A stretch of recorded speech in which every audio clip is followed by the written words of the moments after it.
ಪ್ರಿಯ ವೀಕ್ಷಕರೇ, ಶಿರಸಿ ನಗರದಲ್ಲಿ ಕಾರ್ಮಿಕ ಇಲಾಖೆ ಎಂಬ ಒಂದು ಇಲಾಖೆ ಇದೆ. ಇದಕ್ಕೊಂದು ಇನ್ಸ್ಪೆಕ್ಟರ್ ಕೂಡ ಇದ್ದಾರೆ. ಹೆಸರು ಭರತ್ ನಾಯ್ಕ್. ಇಲ್ಲಿ ಈತ ರೆಗ್ಯುಲರ್ ಇನ್ಸ್ಪೆಕ್ಟರ್. ಹಾಗೆಯೇ ಸಂಬಳ ಕೂಡ ತೆಗೆದುಕೊಳ್ಳುತ್ತಾರೆ. ಆದರೆ ಈ ಯಪ್ಪನ ಕೆಲಸ ಮಾತ್ರ ಸೂಪರೋ ಸೂಪರ್. ಯಾಕೆಂದರೆ ಈತ ಇಲ್ಲಿ ಕಾರ್ಯನಿರ್ವಹಿಸುವುದು ಪಾರ್ಟ್ ಟೈಮ್ ಮಾತ್ರ. ಹಾಗಂತ ಇಲ್ಲಿ ಈತ ಡೈಲಿ ಬರುತ್ತಾನೆಂದುಕೊಳ್ಳಬೇಡಿ. 2 ತಿಂಗಳಿಗೊಮ್ಮೆ ಈತ ಕಚೇರಿಗೆ ಮುಖ ಹಾಕುತ್ತಾರೆ. ಮೊನ್ನೆ ಜೂನ್ನಲ್ಲಿ ಬಂದವರು ಇಲ್ಲಿಯವರೆಗೂ ಈತ ನಾಪತ್ತೆ. ಇಲಾಖೆ ಅನಾಥ. ಸಿದ್ದಾಪುರದ ಕಾರ್ಮಿಕ ಅಧಿಕಾರಿ ಇಲ್ಲಿ ಆವಾಗ ಬಂದು ಹೋಗುತ್ತಾರೆ. ಅಲ್ಲಿಗೆ ಕಾರ್ಮಿಕ ಇಲಾಖೆ ನಾವಿಕನಿಲ್ಲದ ಹಡಗು. ಈಗ ಈ ಇಲಾಖೆ ಮತ್ತೆ ಸದ್ದು ಮಾಡಿದೆ. ಅದೆಂದರೆ ಲಕ್ಷಾಂತರ ರೂಪಾಯಿ ಮೌಲ್ಯದ ನ್ಯೂಟ್ರಿಷಿಯನ್ ಫುಡ್ ಕಿಟ್ ಅನ್ನು ಕಾರ್ಮಿಕರಿಗೆ ನೀಡದೆ ಇಲಾಖೆ ಕಾರ್ಯಾಲಯದಲ್ಲಿ ಪೇರಿಸಿಡಲಾಗಿದೆ. ಅಶಕ್ತ ಕಾರ್ಮಿಕರಿಗಾಗಿ ನೀಡಬೇಕಾದ ಆಹಾರ ಕಿಟ್ ಸ್ವತಃ ಅಸಹಾಯಕತೆಯಿಂದ ವರ್ಷಗಳಿಂದ ಮೂಲೆ ಸೇರಿವೆ. ಈ ಬಗ್ಗೆ ದಲಿತ ಸಂಘಟನೆಯ ಸದಸ್ಯರು ಪ್ರತಿಭಟಿಸಿದ್ದಾರೆ. ಸುದ್ದಿಯನ್ನು ಈಗಾಗಲೇ ಪೃಥ್ವಿರಾಜ ಬ್ರೇಕ್ ಮಾಡಿದೆ.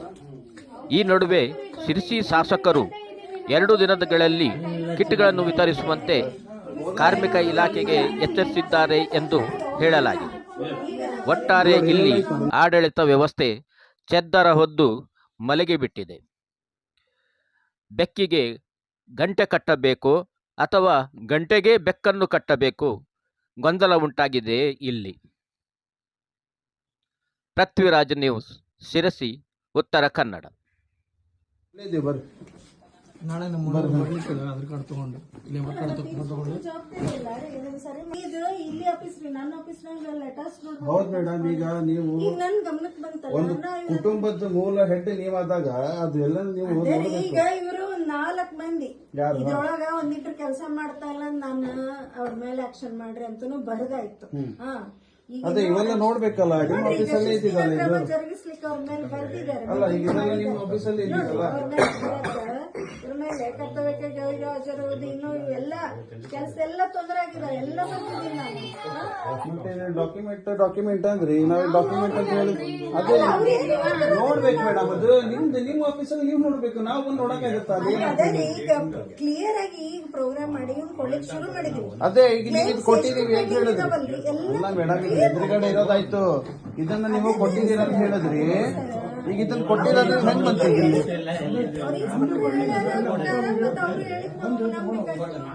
ನಂಬೋದಲ್ಲ, ನೀವು ಕೊಡ್ಬೇಕಲ್ಲ, ಜನಕ್ಕೆ ಮುಟ್ಲೇ ಇಲ್ಲಲ್ಲ. ಅದು ಯಾವಾಗ ಈಗ ಮಾಡಿಸಿದ್ರೆ ಇನ್ನು ಮುಗಿತಾ ಬಂತದ್ದೆ. ಈಗ ಕೊಟ್ಕೊಂಡು ಈಗ ಏನ್ ಯೂಸ್ ಅದು? ಫೋಟೋ ಕಾರ್ಮಿಕ ಹಾಕೋ ಸಂತೋಷ್ ಎಲ್ಲ ಕೆಟ್ಟದ. ಅದೇ ರೀ, ಆ ಒಂದು ವ್ಯಕ್ತಿಯಿಂದ ನಮಗೆ ಇಷ್ಟು ತೊಂದರೆ ಆಗಿರೋದು. ಅವ್ರ ಮೇಲೆ ಆಕ್ಷನ್ ಮಾಡ್ರಿ ಅಂತ ನಾನು ಈಗಾಗಲೇ ಇದೊಂದು 4-5 ತಿಂಗಳಾಯ್ತು. 26 ಜನವರಿವರೆಗೆ ಐತಿ.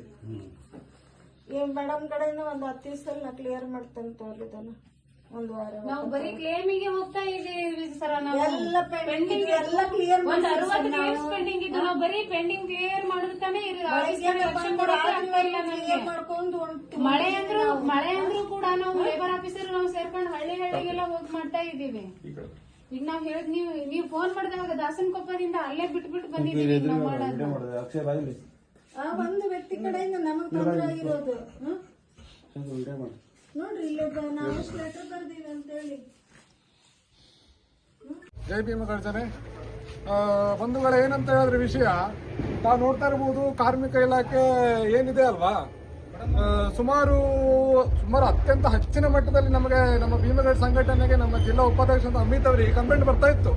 ಏನಂತ ಹೇಳಿ ತಮಗೆ ಯಾವುದೇ ರೀತಿ ಸೌಲಭ್ಯ ಸಿಗ್ತಾ ಇಲ್ಲ, ಇಲ್ಲಿಂದ ಏನು ಮಾಡ್ತಾ ಇಲ್ಲ, ರೆಸ್ಪಾನ್ಸು ಕೊಡ್ತಾ ಇಲ್ಲ ಅಂತ ಹೇಳ್ಕೊಂಡು ಅನೇಕ ದಿನಗಳಿಂದ ನಾವು ಉಪಾಧ್ಯಕ್ಷರಿಗೆ ಕಂಪ್ಲೇಂಟ್ ಕೊಡ್ತಾ ಇತ್ತು. ಅದೇ ಮಟ್ಟದಲ್ಲಿ ಇವತ್ತು ನಮಗೆ ನಮ್ಮ ಉಪಾಧ್ಯಕ್ಷ ಸಮಿತಿಯಲ್ಲಿ ಸುಮಾರು ಒಂದು 7 ರಿಂದ 8 ಜನ ಬಂದು ನಮ್ಮ ಏನು ಕಾರ್ಮಿಕ ಇಲಾಖೆ ಒಳಗೆ ನಾವು ಪರಿಶೀಲನೆ ಮಾಡಿದಾಗ ಇಲ್ಲಿ ನಮಗೆ ತುಂಬಾ ಆಶ್ಚರ್ಯ ಅನಿಸ್ತಾ ಏನು ಅಂತ ಹೇಳಿದ್ರೆ, ತಾವು ಈಗ ಹೋಗಿ ನೋಡ್ಬೋದು, ಬರೋಬ್ಬರಿ 2 ರಿಂದ 2.5 ಲಕ್ಷದ ಐಟಮ್ ಒಳ್ಳೆ ಡಂಪ್ ಮಾಡಿ ಇಟ್ಟಿದ್ದಾರೆ. ಅದೇನ್ ಕಿಟ್ ಇದೆ ಅದು? ಅಷ್ಟು ನ್ಯೂಟ್ರಿಷನ್ ಕಿಟ್ಗಳು ನೋಡಿ, ಕಾರ್ಮಿಕರು ಉಪಯೋಗ ಮಾಡುವಂತ ನ್ಯೂಟ್ರಿಷನ್ ಕಿಟ್ಗಳನ್ನ ಇವರು ಹಂಚಿಕೆ ಮಾಡದೆ, ಅವ್ರು ಕೇಳಿದ್ರೆ ಹಿಂದ್ಗಡೆ ಯಾರೋ ಅಧಿಕಾರಿಗಳಿದ್ರು ಅವ್ರು ಮಾಡಿದ್ರು ಅಂತ ಹೇಳ್ತಾರೆ. ಜನರ ಹಣವನ್ನ ಇಷ್ಟು ವ್ಯರ್ಥ ಮಾಡ್ತಾ ಇದಾರೆ ಅಂತ ಹೇಳಿದ್ರೆ ಇವರಿಗೆ ಹೇಳೋದು ಕೇಳೋರು ಯಾರು ಇಲ್ಲ ಬಿಟ್ಟಿದ್ದಾರೆ. ಇದನ್ನ ಮಾನ್ಯ ಸರ್ಕಾರ ಮತ್ತು ಶಾಸಕರು ದಯವಿಟ್ಟು ಗಂಭೀರವಾಗಿ ಪರಿಗಣಿಸಿ. ಕಾರ್ಮಿಕರು ಒಂದೇನಾದ್ರು ಕಾರ್ಮಿಕ ಇಲಾಖೆ ಕಾರ್ಮಿಕರಿಗೋಸ್ಕರ ಇರುವಂತ ಇಲಾಖೆ ಕಾರ್ಮಿಕರಿಗೋಸ್ಕರ ಏನಾದ್ರು ಸೌಲಭ್ಯಗಳನ್ನ ಕೊಡ್ತಾರೆ ಅಂತ ಹೇಳಿದ್ರೆ ಅವರನ್ನ ಹಂಚಿಕೆ ಮಾಡುವಂತ ಕೆಲಸ ಅಧಿಕಾರಿಗಳದ್ದಾಗಿರ್ತದೆ. ಈ ಅಧಿಕಾರಿಗಳು ಕೇಳಿದ್ರೆ ಅವ್ರು ತಮಗ್ ಗೊತ್ತಿಲ್ಲ ನಮಗ್ ಗೊತ್ತಿಲ್ಲ, ಹಿಂದ್ಗಡೆ ಒಬ್ರು ಯಾರೋ ನಮ್ಮ ಇದ್ದಿದ್ದು ಅಂತ ಅಧಿಕಾರಿಗಳು ಯಾರು ಭರತ್ ಅವ್ರ ಹೆಸರು ಅಂತ ಹೇಳಕತ್ತಾರೆ, ಯಾರ್ದಾರ ಹೆಸರು ಹೇಳಕತ್ತಿದ್ದಾರೆ. ಅವ್ರು ಕೇಳಿದ್ರೆ ಇವ್ರ ಹೆಸರು ಹೇಳ್ತಿದ್ರು, ಯಾರಿಗೂ ಯಾರ್ದು ಡಾಕ್ಯುಮೆಂಟ್ ಇದೆ ಎಲ್ಲ ಲೀಸ್ಟ್ ಯಾರಿಗೂ ಕೂಡ ಕಿಟ್ ಹೋಗಿದ್ದೇ ಇಲ್ಲ. ಇವರ ಕೇಳ್ಕೊಳ್ಳೆ ಇಲ್ಲ, ಅವ್ರು ಬಂದ್ರೆ ಮಾತ್ರ ನಾವು ಕೊಡ್ತೀವಿ ಅಂತ ಹೇಳ್ತಾರೆ. ಅಂದ್ರೆ ಬರೋತ್ತಷ್ಟೊಳಗೆ ಇದೇನು ನ್ಯೂಟ್ರಿಷನ್ ಕಿಟ್ಗಳು ಅಷ್ಟು ಡೇಟ್ ಬರಾಗಿದೆ, ಯಾವುದೂ ಸರಿಯಾಗಿಲ್ಲ. ಈಗ ಒಂದು 2 ಲಕ್ಷ ರೂಪಾಯಿ ಸುಮಾರು ಐಟಮ್ಗಳು ನ್ಯೂಟ್ರಿಷನ್ ಕಿಟ್ಗಳು ಸರ್ಕಾರ ದುಡ್ಡು ಇರ್ಲಿಲ್ಲ. ಎಲ್ಲ ವಿಸಿಟ್ ಹೋಗಿದಾರೆ ಅಂತ ಹೇಳಿದ್ರು. ನಾವು ಮಧ್ಯಾಹ್ನ 2:30 ಬಂದವ್ರು 4:30 ಮಟ್ಟ ಇಲ್ಲೇ ಕೂತಿದ್ದೇವೆ, ಅವ್ರಿಗೆ ವೇಟ್ ಮಾಡ್ತಾ. ಕಡೆಗೆ ಬಂದ ಕೂಡಲೇ ಅವ್ರಿಗೆ ಕೇಳಿದ್ರಿ, ಈ ತರ ಕಿಟ್ ಕೊಟ್ಟಿದ್ರಂತಾರ, ಕಿಟ್ ಯಾರಿಗೂ ಕೊಡ್ಲಿಲ್ಲ ನೀವು ಅಂತ ಕೇಳಿದ್ರೆ, ಎಲ್ಲ ಕೊಟ್ಟಿದ್ದೀವಿ, ಸಬ್ಮಿಟ್ ಮಾಡಿದ್ದೀವಿ ಅಂತ ಹೇಳಿ ಮೇಲ್ ಹಾಕಿದ್ದು ಎಲ್ಲ ರಿಪೋರ್ಟ್ ಎಲ್ಲ ತೋರಿಸಿದ್ರು. ಎಲ್ಲ ರಿಪೋರ್ಟ್ ಎಲ್ಲ ಕೊಟ್ಟರು ನಮ್ಗೆ, ಎಲ್ಲರಿಗೆ ಸಬ್ಮಿಟ್ ಮಾಡಿದ್ದೀವಿ ಅಂತ. ಬಟ್ ಇದ್ರಲ್ಲಿ ಕೇಳಿದ್ರೆ ಕೆಲವೊಬ್ಬರಿಗೆ ಬಂದಿದೆ ಅಂತಾರೆ, ಕೆಲವೊಬ್ರು ಬಂದಿಲ್ಲ ಅಂತಾರೆ. ನೋಡಿದ್ರೆ ಒಳಗಡೆ ಕಿಟ್ ಎಲ್ಲ ಹಾಗೆ ಇದೆ. ಅದನ್ನ ಕೇಳಿದ್ರೆ ಎಲ್ಲ ಡಾಕ್ಯುಮೆಂಟ್, ಅದು ಹಳೆ ಡಾಕ್ಯುಮೆಂಟ್, ನೀವು ನೋಡೋ ಇದು ಅಧಿಕಾರ ನಿಮ್ಗಿಲ್ಲ ಅಂತಾರೆ. ಒಳಗೋಗಿ ನಾವೆಲ್ಲ ಚೀಲ ತಗ್ಸಿ ನಾವು ಕಡೆಗೆ ನೋಡಿದಾಗ ಎಲ್ಲ ನ್ಯೂಟ್ರಿಷನ್ ಕಿಟ್ ಇದೆ, ಎಲ್ಲ ನಿಮ್ದು ಗೌಂಡಿಂಗ್ ಕೆಲಸದ ಕಿಟ್ ಇದೆ, ರೋಡ್ ಕನ್ಸ್ಟ್ರಕ್ಷನ್ ಕಿಟ್ ಇದೆ, ಟೈಲ್ಸ್ ಕಿಟ್ ಇದೆ, ಎಲ್ಲ ಕಿಟ್ ಇಲ್ಲೇ ಇದಾವೆ. ಯಾವುದೇ ಕಿಟ್ ಇವರು ಕೊಡ್ತಾ ಇಲ್ಲ. ಕೇಳಿದ್ರೆ ಏನಂತಾರೆ, ಕಾರ್ಮಿಕರು ಬರಬೇಕು, ನಮ್ಮ ಹತ್ರ ಬಂದಾಗ ಅವ್ರಿಗೆ ಕೊಡ್ತೀವಿ ಅಂತಾರೆ. ಕಾರ್ಮಿಕರಿಗೆ ಏನು ಮಾಹಿತಿ ಇರುತ್ತೆ, ಹಿಂಗೆ ಕಿಟ್ ಬಂದಿದೆ ಅಂತ, ಗೌರ್ಮೆಂಟಿಂದ ಕಿಟ್ ಬಂದಿದೆ ಅಂತ ಕಾರ್ಮಿಕರಿಗೆ ಯಾರಿಗೂ ಮಾಹಿತಿ ಇರಲ್ಲ. ಇವರು ಅದನ್ನ ಕಾಲ್ ಮಾಡಿ ಅವ್ರಿಗೆ ತಿಳಿಸಿ ಇದನ್ನ ಅವ್ರು ಕೊಡಬೇಕಾಗಿದ್ದು ಇವ್ರ ಜವಾಬ್ದಾರಿ. ಬಟ್ ಇವರು ಯಾವುದೇ ಕೊಡ್ತಾ ಇಲ್ಲ, ಎಲ್ಲ ಡಂಪ್ ಮಾಡಿ ಹಾಗೆ ಇಟ್ಕೊಂಡಿದ್ದಾರೆ. ಎಲ್ಲ ಹಾಗೆ ಇದೆ, ನಮ್ಮ ಹತ್ರ ವಿಡಿಯೋ ಇದೆ, ಪ್ರೂಫ್